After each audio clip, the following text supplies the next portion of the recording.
Kadang hidup memang terasa berat, bukan karena kita lemah, tapi karena terlalu banyak hal yang harus dipikirkan. Urusan kerja, keluarga, masa depan, mimpi-mimpi yang belum tercapai.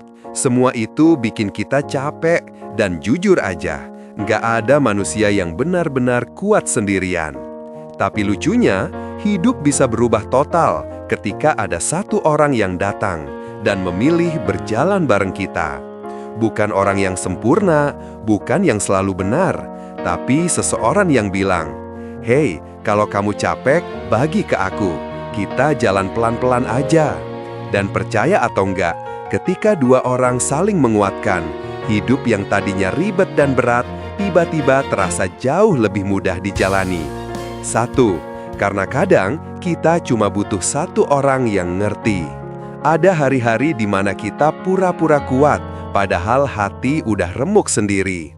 Ada masa di mana semuanya berantakan, tapi kita diam karena nggak mau nyusahin siapapun. Nah, disinilah peran seseorang yang tepat itu kerasa banget.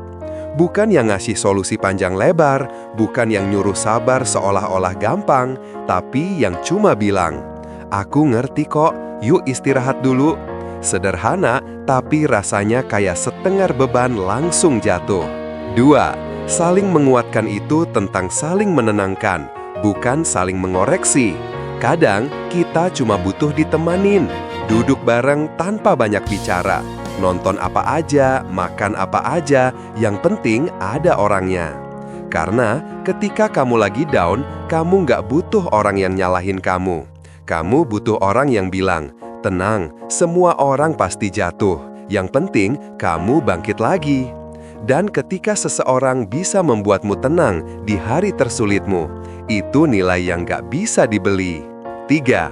Dua orang yang saling menguatkan itu gaya hidupnya seimbang. Ada masa dia lelah, kamu yang kuat. Besoknya kamu yang down, dia yang bantu angkat mentalmu.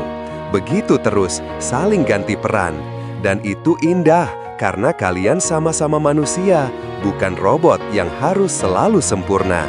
Seringkali, hubungan yang paling sehat itu bukan yang setiap hari romantis, tapi yang setiap hari saling jadi tim. Kalian bukan lagi aku dan kamu, tapi kita. 4. Dan pada akhirnya, hidup jadi lebih ringan. Karena apapun masalahnya, kalau dihadapi sendirian terasa berat, tapi kalau kalian hadapi bareng-bareng, rasanya jauh lebih gampang. Ada cerita lucu, kadang cuma pelukan 10 detik dari orang yang tepat bisa mengalahkan 1000 nasihat dari orang lain. Karena kekuatan terbesar bukan selalu kata-kata, tapi kehadiran. Seseorang yang kamu tahu nggak bakal pergi saat kamu lagi nggak baik-baik saja. Seseorang yang percaya kamu bisa, bahkan ketika kamu sendiri ragu. Penutup, jadi kalau hari ini kamu merasa hidup berat, ingat ini. Kamu tidak harus kuat sendirian. Dan ketika kamu menemukan seseorang yang mau menguatkanmu, dengan cara sederhana sekalipun, jaga orang itu baik-baik. Saling menguatkan itu bukan soal siapa yang lebih hebat, tapi soal dua orang yang sadar bahwa perjalanan hidup akan selalu lebih mudah kalau dijalani berdua. Dan siapapun orangnya, pasanganmu, sahabatmu, atau seseorang yang selalu ada di sisimu, mereka adalah bukti bahwa dalam hidup ini yang paling kita butuhkan bukan selalu jawaban, tapi teman seperjalanan.